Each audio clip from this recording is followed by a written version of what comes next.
இந்த போதைப் பொருள் நடமாட்டம்லாம் தாறுமாற அப்படியே பரவி கொட்டி கிடக்குது. இதெல்லாம் இனிஷியல் ஸ்டேஜ்லயே யார் கண்ட்ரோல் பண்ணியிருக்கணும்? போலீஸ் டிபார்ட்மெண்ட் அப்போ யார் கையில் இருந்தது? இத்தனை கேள்வி நம்மளை பார்த்து கேட்குறாங்களே, ஒரே ஒரு கேள்வி தான் நான் கேட்கணும்னு தோணுது. போலீஸ் டிபார்ட்மெண்ட்டை கையில் வச்சுக்கிட்டே பிகினிங்லேயே இனிஷியல் ஸ்டேஜ்லேயே இந்த போதைப் பொருள் நடமாட்டத்தை ஏன் கண்ட்ரோல் பண்ணலை? மனசாட்சி உள்ளவங்க இந்த பிரச்சனையெல்லாம் ஏன் நடக்குதுன்றது அவங்களுக்கே நல்லா தெரியும். இன்னைக்கு சட்டம் ஒழுங்கை பற்றி கேள்வி கேட்கக்கூடாதா அப்படின்னா தாராளமாக கேட்கலாம். இது ஜனநாயக அரசு, மன்னராட்சியெல்லாம் கிடையாது, மனசாட்சி உள்ள மக்களாட்சி. அதனால கேள்வி கேட்கலாம், எல்லாருக்கும் எல்லா உரிமையும் உண்டு. விமர்சனம் செய்யலாம், எல்லாருக்கும் எல்லா உரிமையும் உண்டு. ஆனால் நம்ம ஆட்சியில் என்ன நடவடிக்கைகள் எடுத்திருக்கோன்றது தெரிஞ்சுக்கிட்டு அதுக்கேற்ற மாதிரி ஒரு நடுநிலையாக பேசுனீங்கன்னா கொஞ்சம் நல்லா இருக்கும். சட்டம் ஒழுங்கை பற்றி யாருக்கு என்ன யோசனை இருந்தாலும், மக்கள் நலனுக்காக யாருக்கு என்ன யோசனை இருந்தாலும் அதை தாராளமாக சொல்லலாம். நம்ம அரசு அது காது கொடுத்து கேட்கும். ஆனால் நம்ம அரசினுடைய நிர்வாகத்திறன் அதை பற்றி பேசுறவங்களுக்கு இந்த ஊரடிச்சு உலையில போட்டு ஊழல் மேல ஊழலா செஞ்சுக்கிட்டு அதுல இருந்து தப்பிக்கிறதுக்கு பேர் தான் நிர்வாகத்திறன் அப்படின்னு சொன்னா, அப்படிப்பட்ட ஒரு ஊழல் செய்யற நிர்வாகத்திறனை நம்ம அரசு ஒரு நாளும் செய்யாது. பொட்டி பெட்டியா பணத்தை வச்சுக்கிட்டு, பெட்டியை வச்சு எல்லாம் செஞ்சுக்கிட்டு, போதைப் பொருள் பாதுகாவல் கழக மாடல் அரசாங்கம் செஞ்ச ஒவ்வொரு ஊழலா வெளியில வந்துகிட்டு இருக்கு. டாஸ்மாக்ல அது என்னப்பா அது பேரு, பார்ட்டி ஃபண்ட் கட்சி நிதி அப்படின்ற பேர்ல அடிச்ச கொள்ளையெல்லாம் ஒன்று ஒன்றா இப்போ கவர்மெண்டோட கஜானாவுக்குள்ள கொண்டு சேர்த்துக்கிட்டே இருக்கிறோம்.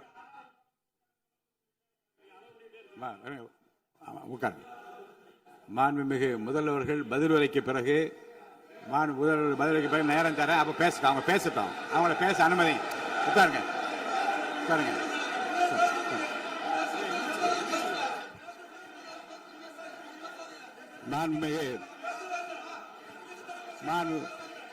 அலோவ் பண்றேன் உட்காருங்க. மாண்பு உறுப்பினர்கள் நீங்க இங்க உட்காருங்க, அமைதியா உட்காரு. நீங்க எல்லாம் உட்காருங்க. உட்காருங்க உட்காருங்க. மாண்புமிகு நீங்க எல்லாரும் உட்காருங்க உட்காருங்க உட்காருங்க உட்காருங்க உட்காருங்க. அமைதியா உட்காருங்க. இருங்க உட்காருங்க. அப்புறம் நீங்க என்ன உட்காருங்க, நான் கொடுங்க உட்காருங்க. நான் பாயிண்ட் ஆஃப் ஆர்டர் கொடுங்க, நான் கொடுக்குறேன். உட்காருங்க உட்காருங்க உட்காருங்க உட்காருங்க உட்காருங்க உட்காருங்க உட்காருங்க உட்காருங்க உட்காருங்க உட்காருங்க உட்காருங்க. மாண்புமிகு முதல்வர் அவர்கள் கோர்வையாக நிதானமாக சொல்லிக்கொண்டே இருக்கிறார். நீங்க குறிப்பெடுத்து வைத்துக் கொள்ளுங்கள். பேசி முடித்தவுடன் நான் உங்களுக்கு அவகாசம் தருகிறேன். நீங்க ஒண்ணு ஒண்ணா சொல்லுங்க, என்ன என்பது நீங்க சொல்லுங்க. உங்க சொல்லுகிற வாய்ப்பை நான் உங்களுக்கு தருகிறேன். இப்போது மாண்புமிகு முதலமைச்சர் உங்கள் உரையை தொடரலாம்.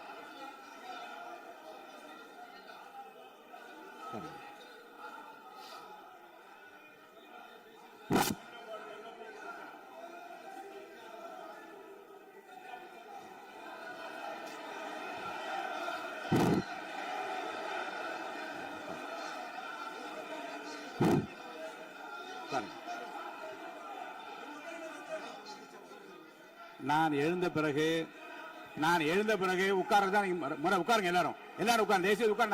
நான் அலோவ் பண்றேன். உட்காருங்க, அமைதியா உட்காருங்க. நான் அலோவ் பண்றேன். அமைதியா உட்காருங்க உட்காருங்க. அங்க இருந்து குரல் கொடுக்காதீங்க. உட்காருங்க.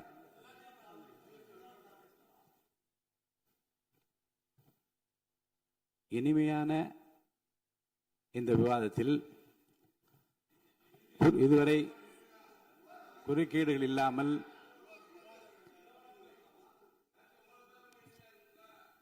கொஞ்சம் அமைதியா இருங்க. மாண்புமிகு முதல்வர் அவர்கள் பேசி முடித்தவுடன் பாயிண்ட் ஆஃப் ஆர்டர் கேட்டிருக்கீங்க, நான் அனுமதிக்கிறேன். எதிர்கட்சி தலைவருக்கு மட்டும் நான் அனுமதி தருகிறேன். அவர் எழுந்து பேசலாம். மாண்பு முதலமைச்சர் நீங்க கண்டினியூ பண்ணி முடிக்கலாம். நீங்க எல்லாரும் எழுந்துச்சீங்கன்னா சரி வராது. உட்காருங்க. நான் சொல்லியிருக்கேன். உட்காருங்க உட்காருங்க உட்காருங்க.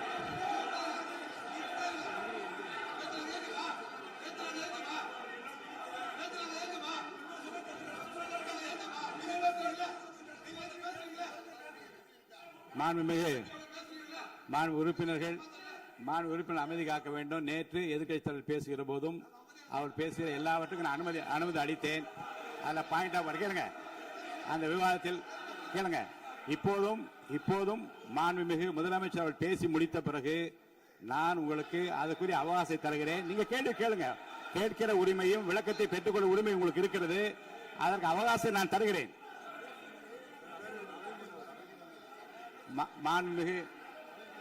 மாண்புமிகு உறுப்பினர் அமருங்க. நான் என் தீர்ப்பை சொல்லுகிறேன். மாண்புமிகு முதலமைச்சர் அவர்கள் பேசி முடித்தவுடன் எதிர்க்கட்சி தலைவருக்கு அந்த வாய்ப்பை நான் தருகிறேன். நிச்சயமா அந்த கேள்வி கேட்கலாம். உட்காருங்க எல்லாரும். பேரவை முன்னவர் பேசுங்க. மாண்பு பேரவைத் தலைவர் அவர்களே, இன்று இவர்கள் முயற்சி செய்வது அவர் ஆளுங்கட்சியாக இருக்கின்ற போது இருங்க, நான் சொல்லிடுறேன் ப்ளீஸ். ஒரே நிமிஷம் நான் சொல்லிடுறேன் ப்ளீஸ். ஆளும் கட்சியாக இருக்கின்ற போது நீங்கள் சொன்ன ஒரே வார்த்தை, நாங்கள் பேசி முடித்ததற்கு பிறகு குறிப்பிடுத்துவிட்டு நீங்கள் எந்த கேள்வி வேண்டுமானாலும் கேட்கலாம் என்று ஒரு முறையை நீங்கள் பின்பற்றினீர்கள். அதே முறையை இப்போது பின்பற்ற வேண்டும் என்று கேட்டுக்கொள்கிறேன். பள்ளிக்கல்வித்துறை அமைச்சர். மாண்புமிகு பேரவைத் தலைவர் அவர்களே, நேற்றைய தினம் கூட எதிர்க்கட்சி தலைவர் சொன்னதை முழுமையாக கேட்டு இறுதியில் ஒரு வாய்ப்பு தந்தீங்க. அதுவும் இல்லாம இந்த நேரத்தில் நேரலையில் நீங்களும் பாக்குறீங்க. அங்கிருந்து ஒருமையில் விழித்து இந்த பக்கம் இருக்க உறுப்பினர்களை பார்த்து அப்படின்னு ஒருமையில் விழிப்பதை உங்கள் மூலமாக கண்டிக்கிறேன். அந்த வார்த்தையை அவை குறிப்பிலிருந்து நீக்கணும். கண்ணியம் காத்து முதல்வர் முழுமையாக பேசுவதை காத்து கண்ணியம் காத்து இந்த சபைக்கு ஒரு மரபு இருக்கிறது. அதை மூத்த உறுப்பினர்கள் பின்பற்றபடி உங்கள் மூலமாக கேட்டுக்கொள்கிறேன். மாண்புமிகு முதலமைச்சர் அவர்கள் உரையை தொடரலாம். நான் தரேன். நான் உறுதியாக மாண்புமிகு முதலமைச்சர் அவர்கள் பேசி முடித்தவுடன் எதிர்க்கட்சி தலைவருக்கு அந்த வாய்ப்பு தரப்படும் என்பதை உறுதியாக சொல்லிவிட்டேன். இடையிலே குறுக்கீடு செய்யாமல் அந்த பேச்சு முழுமையாக பேசி முடிக்க நீங்கள் அனுமதி வழங்க வேண்டும் என்று கேட்டுக்கொள்கிறேன். அமைதியா உட்காருங்க. அவங்க பேசி முடிக்கட்டும், நீங்க கேளுங்க. நான் என்ன சொல்றேன், கேட்கிற உரிமையும் விளக்கத்தை கேட்டு பெற உரிமை உங்களுக்கு இருக்கிறது. ஆனா இடையிலே குறுக்கீடு செய்யாமல் அதை முடிக்கும்படி நான் கேட்டுக்கொள்கிறேன். மாண்புமிகு முதலமைச்சர் அவர்கள் தொடர்ந்து நீங்க பேசலாம்.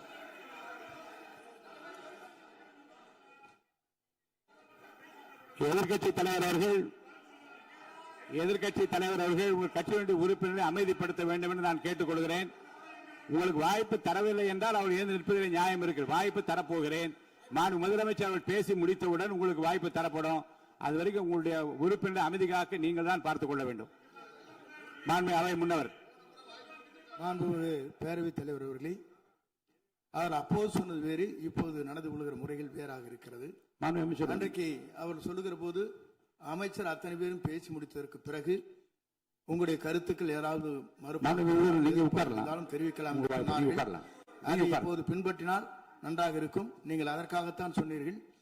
முதலமைச்சர் பேசியதற்கு பிறகு எதிர்க்கட்சி தலைவர் அவர்கள் பேசுவதற்கு வாய்ப்பளிக்கிறோம் என்று சொல்லியிருக்கிறார்கள். ஆகவேதான் அந்த வாய்ப்பை நீங்கள் இல்ல அது பதில் சொல்லணும்னு கேட்டிருக்காங்க. பதில் சொல்லணும் சொல்லியிருக்காங்க. பதில் சொல்லினா தங்க பிரச்சனை இல்ல. அப்படி இல்ல. ஆகவே இல்ல நேற்றைய தினம் நீங்கள் அப்படி பேசிக் கொண்டது ஆறாவது இல்ல. நேற்றைய தினம் நீங்கள் பேசுகிற போது ஆறாவது குறுக்கிட்டார்களா? நீங்கள் பேசுகிற போது யாருமே குறுக்கிடவில்லை. நீங்க எவ்வளவு பேசினீர்கள், எவ்வளவு வார்த்தைகள் பேசினீர்கள் என்பதெல்லாம் எங்களுக்கு தெரியும். யாருமே அதில் குறுக்கிடவில்லை. இது முதலமைச்சர், எங்கள் முதலமைச்சர் எதிர்க்கட்சி தலைவர் பேசுகிற போது யாரும் குறுக்கிட வேண்டாம் என்று சொன்னார்கள். அதை நாங்கள் பின்பற்றினோம். ஆனால் இன்றைக்கு நீங்கள் பின்பற்றவில்லை என்றால் வேதனையாக இருக்கிறார். முன்னவர் நேற்று எதிர்க்கட்சி தலைவர் பேசுகிற போது அடுக்கடுக்காக குற்றச்சாட்டுல வைத்தார். இப்போ அதற்குரிய மாண்புமிகு பொதுப்பணித்துறை அமைச்சர் கூட காலையில் அலுவலகத்தை சந்தித்து அவர்கள் சாட்டிய குற்றச்சாட்டுகளுக்கெல்லாம் ஆதாரங்களை எல்லாம் நான் கொண்டு வந்திருக்கிறேன் என்று சொன்னேன். நான் நேற்று அந்த விஷயம் நேற்றோடு முடிந்து விட்டது. ஆதாரங்களை கொடுங்கள். தக்க நேரத்தில் இதை பற்றி சொல்ல வேண்டிய நேர்ந்தால் நான் இதெல்லாம் ஆய்வு செய்து உரிய நேரத்தில் அவை குறிப்பிட்டு ஏற்றுவதற்கு முன்பாக அவரிடம் காட்டி அதற்கு பிறகு அதை பற்றி முடிவெடுக்கும் என்று நான் சொன்னேன்.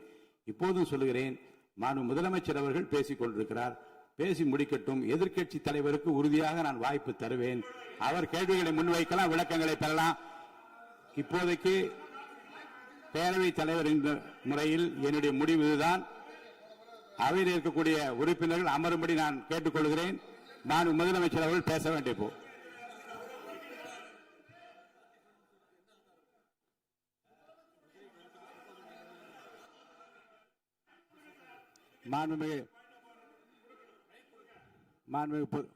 இருங்க. அவை முன்னவர் முடிக்கட்டும். பேரவைத் தலைவர் அவர்களே, நேற்றைய தினம் நீங்கள் முழுமையாக பேசினீர்கள். உங்கள் பேச்சுக்கள் எப்படி இருந்தது என்பதும் நாடு அறியும். இருந்தாலும் கூட நாங்கள் அமைதியாக இருந்தோம். இல்ல நீங்க இருங்க, ஒவ்வொரு வார்த்தைக்கு இருங்க. நீங்க மின்வெட்டையில நீங்க சொன்னீங்க, உங்களுடைய முன்னாள் அமைச்சர் ஆற்காடு வீராசாமி இருக்கிற போது மின்வெட்டால் தான் நாங்கள் ஆட்சியே மாறியது என்றெல்லாம் சொன்ன கதையெல்லாம் இருக்கு. அதெல்லாம் சொன்னோம்னாங்க, நாங்களே அமைதியா இருந்தா அதுக்கு அங்கே தயவு செய்து எதிர்கட்சி தலைவருக்கு வாய்ப்பளிக்கிறார்கள். அந்த வாய்ப்பை நீங்கள் அவர் முதலமைச்சர் பேசுவதற்கு பிறகு பேசினால் அழகாக இருக்கும். அவை முன்னர் பள்ளிக் கல்வித்துறை அமைச்சர் மாண்புமிகு பேரவைத் தலைவர் அவர்களே, அவர் ஒரே ஒரு வார்த்தையை தான் சொன்னார். பார்ட்டி ஃபண்ட் என்ற வார்த்தையை கேட்டு எதிர்க்கட்சி நண்பர்கள் கோபப்படுகிறார்கள். ஆனால் அதன் மீது உங்களுக்கு பாயிண்ட் ஆஃப் ஆர்டர் தருவதாகவும் நீங்கள் வந்து சட்டப்பேரவைத் தலைவர் சொல்கிறீர்கள். நேற்றைய தினம் இதே போல வெற்றி தலைவர் அவர்களினுடைய வழிகாட்டில் வளர்ந்த நாங்கள் சகிப்புத்தன்மையோடு அவர்கள் பல வார்த்தைகள் சொன்னார்கள். புதிதாக சோஃபா மாடல் என்றார்கள், குதிரை பேரம் என்றார்கள், எத்தனையோ வார்த்தைகள் சொன்ன போது சகிப்புத்தன்மையோடு அதை கேட்டு பொறுமையாக இருந்தோம். இவர்கள் குதிரை பேரம் எல்லாம் அவைக்குள் நீக்கப்பட்டு விட்டது. சரி, சோஃபா மாடல் என்று சொன்னார்கள். ஆதாரம் கேட்டு இப்படி எழுந்து நாங்கள் கொந்தளிக்காமல் ஒரு சட்டமன்றத்தில் ஒரு உறுப்பினர் எப்படி நடந்து கொள்ள வேண்டும் என்பதற்கு எடுத்துக்காட்டாக தமிழக வெற்றி கழகத்தின் உறுப்பினர்கள் நடந்து கொண்டார்கள். இப்போது மதிப்பிற்குரிய எதிர்க்கட்சி தலைவர் அவர்களை உங்களூடாக நான் கேட்பது என்னவென்றால், அவர்களினுடைய கட்சி உறுப்பினர்களை அவர் அமைதிப்படுத்தி முதல்வர் அவர்கள் உரையை முழுமையாக கேட்டு சகிப்புத்தன்மைக்கு சட்டமன்றத்தில் இந்த பக்கம் மட்டுமல்ல அந்த பக்கமும் எடுத்துக்காட்டாக இருப்பதற்கு அவர் வழிவகை செய்ய வேண்டும் என்று உங்கள் மூலமாக கேட்டுக்கொள்கிறேன். பொதுப்பணித்துறை அமைச்சர்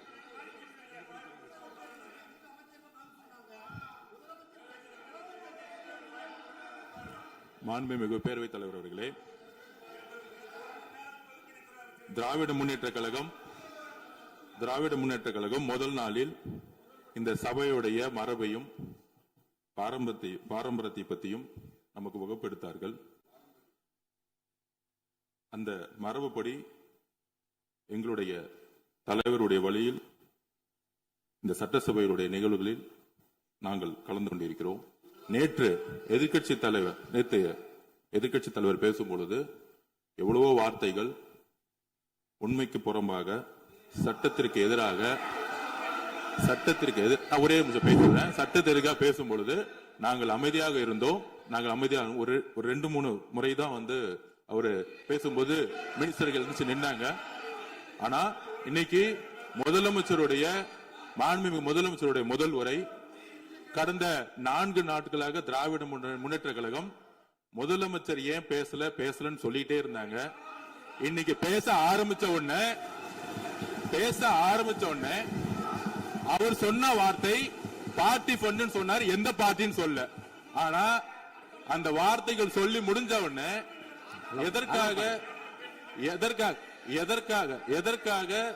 எதற்காக முதலமைச்சருடைய பேச்ச இவங்க வந்து குறுக்கிடுறாங்கன்னு தெரியல. நீங்கள் சொன்னது மாதிரி முதலமைச்சர் பேச வேண்டும். பேசிய பின்பு கருத்துகளுக்கு பதிலளிக்க அவர்கள் பதிலளிக்கும், நாங்களும் பதிலளிக்க தயாராக இருக்கிறது பதிவு பண்றோம். மாண்புமிகு முதலமைச்சர் அவர்கள்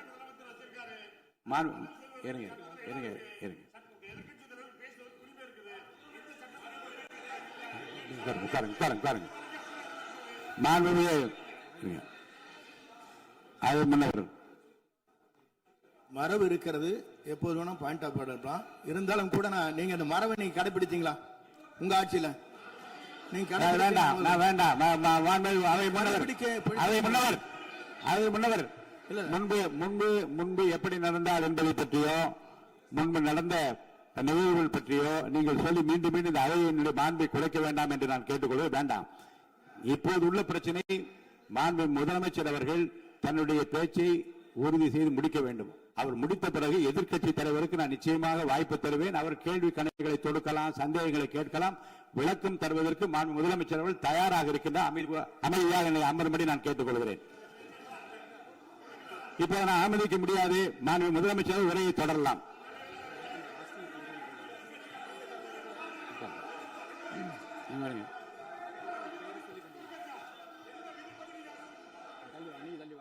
மாண்புமிகு உறுப்பினர் ஆஸ்டின் உங்க இடத்துல போய் உட்காருங்க.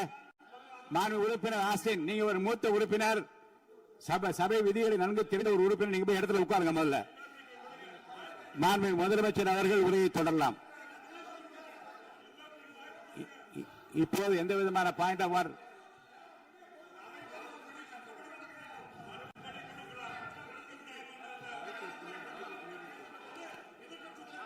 நான் வாய்ப்பு இல்லை என்று சொன்னால் நீ எழுந்து நிற்பதிலே நியாயம் இருக்கிறது. உட்காருங்க. வாய்ப்பு உறுதியாக எதிர்க்கட்சி தலைவருக்கு பாயிண்ட் ஆஃப் ஆர்டர் மட்டுமல்ல, உட்கார்ந்து அவர் பேசிய பேச்சுக்களை என்னென்ன இருங்க, என்ன என்ன என்ன என்ன என்ன உங்களுக்கு சந்தேகம் இருக்கிறதோ, வினாக்கள் இருக்கிறதோ அதை நீங்க கேட்கலாம். அவர் பதில் சொல்வதற்கு தயாராக இருக்கிறார். பேசி முடிக்கின்ற வரை அமைதி காக்கும்படி உங்களை நான் கேட்டுக்கொள்கிறேன். மாண்புமிகு எதிர்க்கட்சி தலைவர் முழு ஒத்துழைப்பை நீங்கள் தர வேண்டும் என்று நான் எதிர்பார்க்கிறேன்.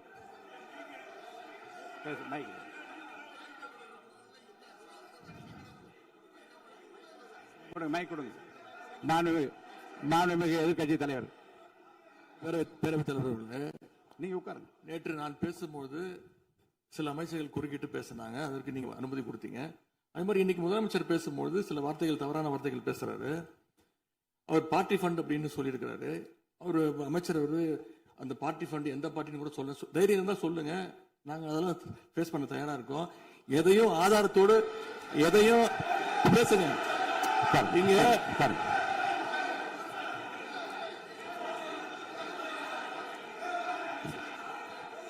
அது மாதிரி பேரவைத் தலைவர் அவர்களே, நேற்று நான் பேசி முடிஞ்சோடனே நீங்க அவை முடிஞ்சிருச்சுன்னு சொல்லிட்டீங்க. நாங்கெல்லாம் வீட்டுக்கு போயிட்டோம். வீட்டுக்கு போய் டிவி போட்டு பார்த்தா அங்க இன்னொரு அமைச்சர் இன்னும் பதில் சொல்லிட்டே இருந்திருக்கிறாரு. அதற்கெல்லாம் நாங்க இப்ப என்ன பதில் இது, என்ன மரபு இது? நீங்க இப்ப பேசிக்கிட்டே இருப்பீங்களா? நாங்க பாத்துக்கிட்டே இருக்கணுமா?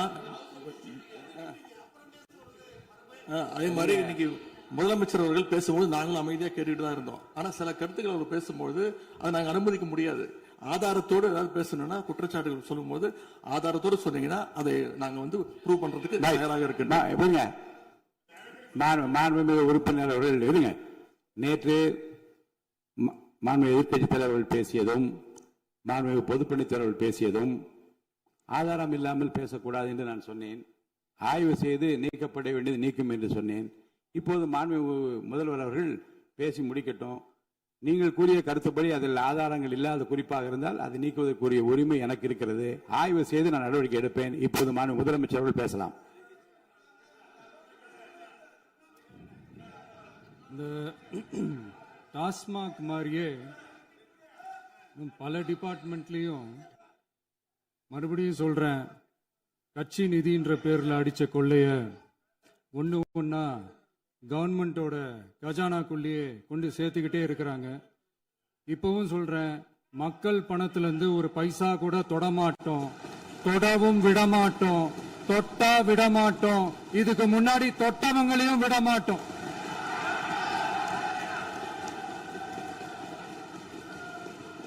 ஒவ்வொரு ஊழலா வெளியில வரும் போலயே,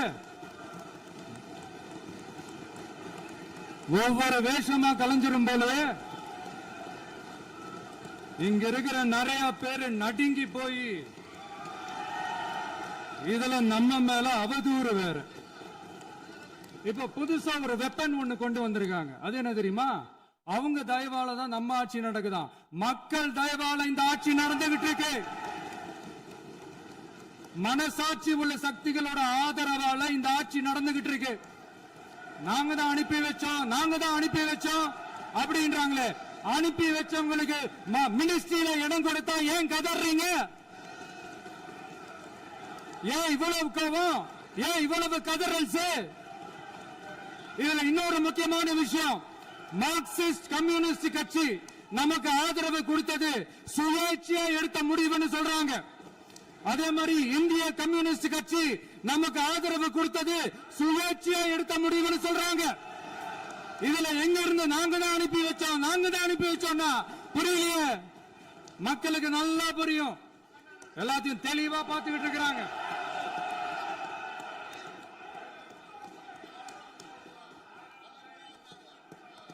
முதலமைச்சர் கண்டினியூ பண்ணலாம். மாண்பு முதலமைச்சர்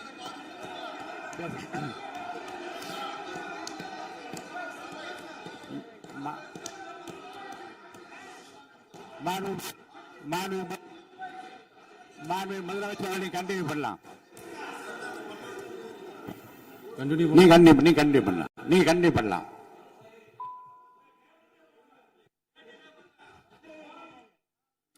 இந்த சமூக நீதி அரசுன்னு சொல்றவங்களை பார்த்து கேட்கிறேன், நம்ம பட்டியலின சகோதரர்களுக்கு எத்தனை அமைச்சர் பதவி கொடுத்தீங்கன்னு கொஞ்சம் சொல்ல முடியுமா? ஆனா நம்மளுடைய அரசுல 8 அமைச்சர் பதவிகள் யாருக்கு? நம்ம பட்டியலின சகோதரர்களுக்கு. எல்லாம் நம்ம அண்ணன், நம்ம தம்பி, நம்ம தங்கச்சிங்க. அண்ணல் அம்பேத்கர் அவர்களுடைய கிட்டத்தட்ட 100 ஆண்டு கால கனவு இப்ப நிறைவேறி இருக்கு. நான் ஏன் கொஞ்சம் சவுண்டா பேசுறேன் அப்படின்னா அவங்களுக்கு கேட்கணுன்றதுக்காக தப்பா எடுத்துக்காது. அதே மாதிரி பெண்களோட பாதுகாவலர் நாங்க தான் அப்படின்னு சொல்லிக்கிறவங்களை கேட்கிறேன், எத்தனை பெண்களுக்கு அமைச்சர் பதவியில இடம் கொடுத்தீங்க கொஞ்சம் சொல்ல முடியுமா? எங்க அரசுல 4 சகோதரிகளுக்கு அமைச்சர் பதவி கொடுத்திருக்கிறோம்.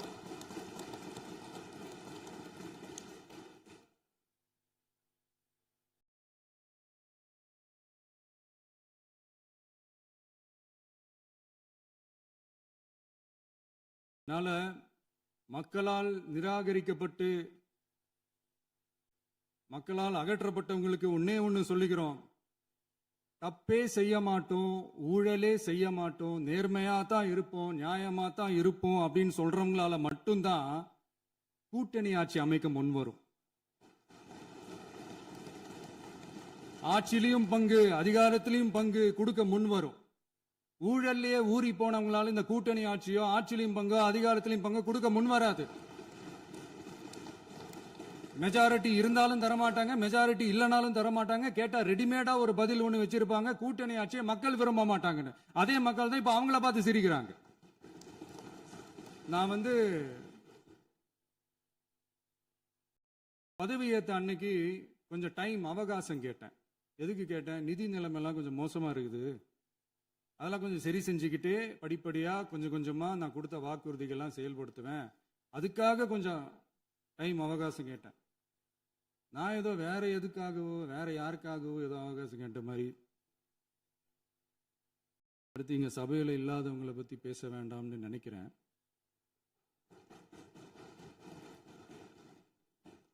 இங்க நம்மளை பத்தி அவதூறு பரப்புறதோட மட்டும் இல்லாம இப்ப நம்ம மக்கள் மேலேயும் அவதூறு பரப்ப ஆரம்பிச்சிட்டாங்க.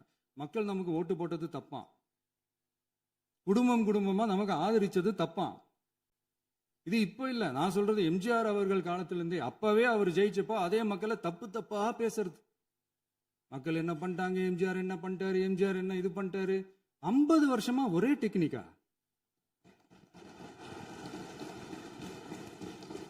டெக்னாலஜி எல்லாம் மாறி வேற எங்கேயோ போயிட்டு இருக்கு. பஸ்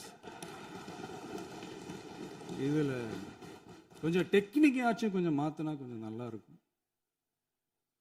அதனால மக்களுக்கு யூஸ்ஃபுல்லா இருக்கிற மாதிரி இந்த ஆக்கப்பூர்வமான கருத்துக்களோ ஆக்கப்பூர்வமான யோசனைகளோ இருந்தா சொல்லுங்க, அதை நாங்க டெஃபரெண்டா எடுத்துக்கிறோம். ஆனா அதை விட்டுட்டு இந்த நக்கலு நையாண்டி சம்பந்தம் இல்லாத பேச்சு இதெல்லாம் பேசிட்டு அப்புறம் முதல்வர் பதில் சொல்லல, முதல்வருக்கு பதில் சொல்ல தெரியல அப்படின்னா அப்புறம் என்ன சோஃபா மாடல் ஆட்சியா? அது என்னன்னு புரியறதுக்கே எனக்கு ரொம்ப நாள் ஆச்சு. இந்த sofa set, table chair, teapoy, furniture பிசினஸ்லாம் வேற எங்க வெளியில போய் பண்ண சொல்லுங்க. அப்படி அந்த பிசினஸ் தான் பண்ணணும்னா நிறைய பிசினஸ் பண்ற மாதிரி வெளியில போய் பண்ண சொல்லுங்க, இங்க சட்டசபைக்குள்ள வேணாம். அதனால ஆக்கப்பூர்வமான கருத்துக்கள் இருந்தா சொல்லுங்க, டெஃபினட்டா அது சரியா இருந்தா நாங்க ஏத்துக்கிறோம். எனக்கு ஒரு குட்டி கதை ஒண்ணு ஞாபகம் வருது, சொல்லாமா? ஒரு ஊர்ல ஒரு பெரியவர் வெயில் ரொம்ப ஜாஸ்தியா இருக்குன்னு சொல்லிட்டு கண்ணுக்கு மேல கை வச்சுக்கிட்டு இப்படி சுத்தி முத்தி தேடிக்கிட்டு இருந்தாராம். அப்ப கூட இருந்த ஒரு சின்ன பையன் என்ன தேடுறீங்க அப்படின்னு கேட்டானா. அதுக்கு அந்த பெரியவர் சொன்னாரா, அது ஒண்ணு இல்ல தம்பி, உங்க அப்பா இங்கதான் இருப்பாருன்னு சொன்னாங்க, அதான் தேடிக்கிட்டு இருக்கேன். எங்க உங்க அப்பாவையா காணோம்?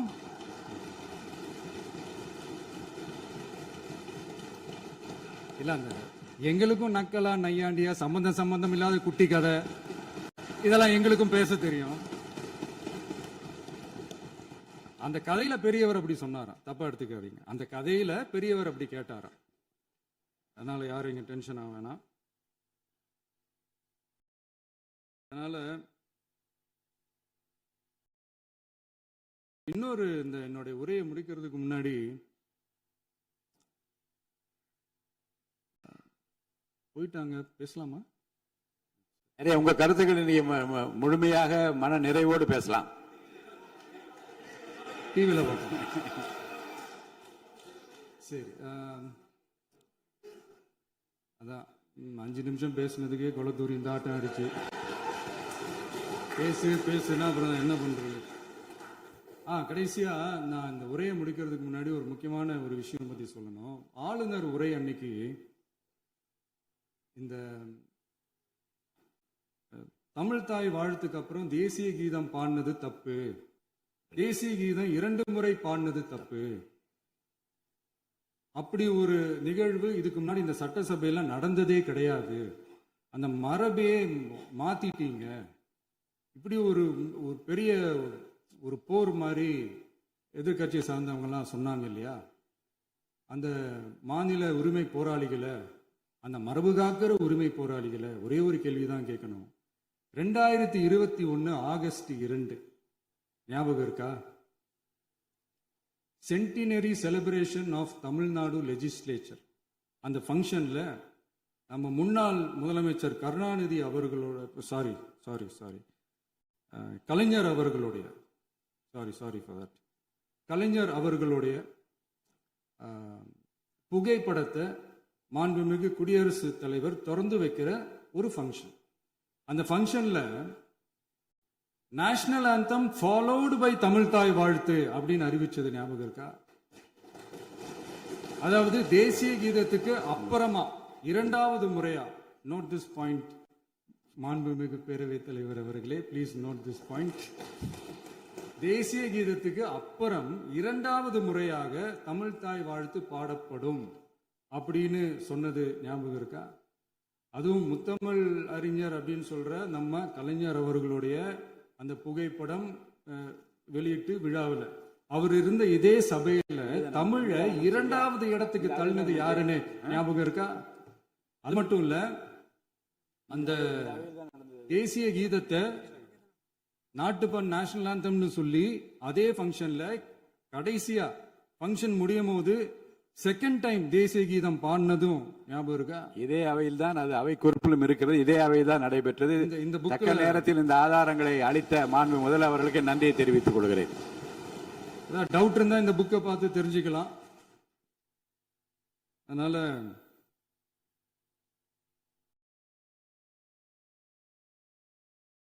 இதெல்லாம் கேட்டா என்ன சொல்லுவாங்கன்னா, அது ஜனாதிபதி கலந்துகிட்ட ஃபங்க்ஷன், அதெல்லாம் அப்படிதான், அதெல்லாம் கண்டுக்க கூடாது அப்படின்னு சொல்லுவாங்க. இதே மாதிரிதான் பேசுறது ஒண்ணு, செய்யறது ஒண்ணு, பேசுறது ஒண்ணு. இதெல்லாம் மக்கள் பார்த்துக்கிட்டு இருக்காங்க. எலெக்ஷனுக்கு முன்னாடி தான் அப்படி செஞ்சுக்கிட்டு இருந்தாங்க, இப்போ எலெக்ஷனுக்கு அப்புறம் அதே தான் செய்யறாங்க. இந்த விஜயையும் சாமானியர்களின் உண்மையான சமூக நீதி அரசையும் அவமானப்படுத்துறதுக்கு தான் அவங்களோட அந்த பொலிட்டிக்கல் சீனியாரிட்டி அது பயன்படுத்துது போல. சரி, செய்யட்டும், நல்லா செய்யட்டும். இப்போ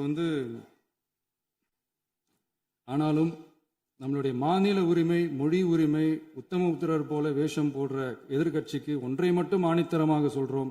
உங்களை மாதிரி தமிழ்னு சொல்லிக்கிட்டு, மொழி, பண்பாடு, கலாச்சாரம்னு சொல்லிக்கிட்டு ரெட்டை வேஷம் போடுறவங்க நாங்க கிடையாது. உலகெங்கும் வாழும் என் தமிழ் சொந்தங்களுக்கு நம்முடைய உத்தரவாதம் தமிழ் தான் எங்க உயிர் நாடி அப்படின்றத மறக்க மாட்டோம். இப்பவும் சொல்றோம், மாநில உரிமையில எப்பவும் உறுதியா இருப்போம். அதே சமயத்துல அரசியல் வேற, ஒன்றிய மாநில அரசுகளுக்கு இடையே இருக்கிற நிர்வாக அணுகுமுறை வேற. இதுல நாங்க ரொம்ப தெளிவா இருக்கிறோம். அதனால எங்களுக்கு பாடம் எடுக்கிறதா நினைச்சுக்கிட்டு உங்க வேஷத்தை நீங்களே கொஞ்சம் கொஞ்சமா கலைச்சிக்கிட்டே வர்றீங்க, மறந்துடாதீங்க. அப்புறம் நேத்து எதிர்க்கட்சி தலைவர், மாண்புமிகு எதிர்க்கட்சி தலைவர் பேசும்போது நிறைய பேசினாங்க. அதுல ஒண்ணு மட்டும் அரசு சொல்றதா நினைச்சுக்கிட்டு நம்மளை இன்டைரக்டா ஈவில் அப்படின்ற அந்த வார்த்தையை யூஸ் பண்ணாங்க. எனக்கு ஒன்னே ஒண்ணுதான் சொல்லணும்னு தோணுது. ஈவில்ஸ்னு டெவில்ஸ் பேசக்கூடாது.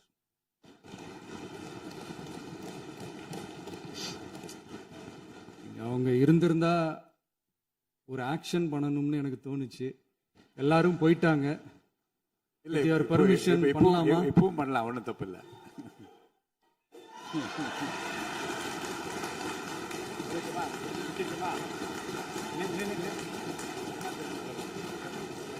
யார் சொல்றாங்க? எழுந்து சொல்லுங்க, உட்காந்து சொல்லட்டுமா?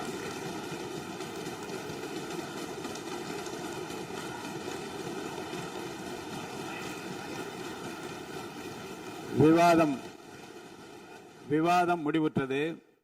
மாண்புமிகு உறுப்பினர்கள் முன்மொழிந்த திருத்தங்கள் வலியுறுத்தப்படுகின்றனவா என்று அறிய விரும்புகிறேன். மாண்புமிகு உறுப்பினர்கள் முன்மொழிந்த திருத்தங்கள் அனைத்தும் பேரவையின் அனுமதியில் திரும்ப பெறப்படுகின்றன. 2026 ஆண்டு ஜூன் திங்கள் 18ஆம் நாளன்று சட்டமன்ற பேரவைக்கு மாண்புமிகு ஆளுநர் அவர்கள் ஓந்தளித்த பெருரைக்கு தமிழ்நாடு சட்டமன்ற பேரவை உறுப்பினர்கள் பெரிதும் நன்றி உடையவர்களாவர் என்று மாண்புமிகு பேரவை துணைத் தலைவர் திரு மு ரவிசங்கர் அவர்களால் 19/6/2026 நாளன்று முன்மொழியப்பட்ட தீர்மானம் பேரவையின் முடிவுக்கு விடப்படுகிறது. ஏற்போர் ஆம் என்க, மறுப்போர் இல்லை என்க. ஏற்போரே அதிகம் என்று கருதுகிறேன். ஏற்போரே அதிகம். தீர்மானம் நிறைவேறியது. அரசினர் தீர்மானம். பேரவை மீண்டும் கூடும் நாள் குறிப்பிடப்படாமல் ஒத்திவைக்கப்பெறும் தீர்மானம். மாண்புமிகு பேரவை முன்னவர் அவர்கள். மாண்புமிகு பேரவைத் தலைவர் அவர்களே, பேரவை விதி 25 கீழ் 1 படி பேரவை மீண்டும் கூடும் நாள் குறிப்பிடப்பெறாமல் ஒத்திவைப்பு பெறலாம் எனும் தீர்மானத்தை மொழிகிறேன். மாண்புமிகு பேரவை முன்னவர் அவர்களின் தீர்மானம் பேரவையின் முடிவுக்கு விடப்படுகிறது. ஏற்போர் ஆம் என்க, மறுப்போர் இல்லை என்க. மறுப்போரே இல்லை என்று கருதுகிறேன். மறுப்போரே இல்லை. தீர்மானம் ஒருமனதாக நிறைவேறியது. பேரவை மீண்டும் கூடும் நாள் குறிப்பிடப்பெறாமல் ஒத்திவைக்கப்படுகிறது. வணக்கம்.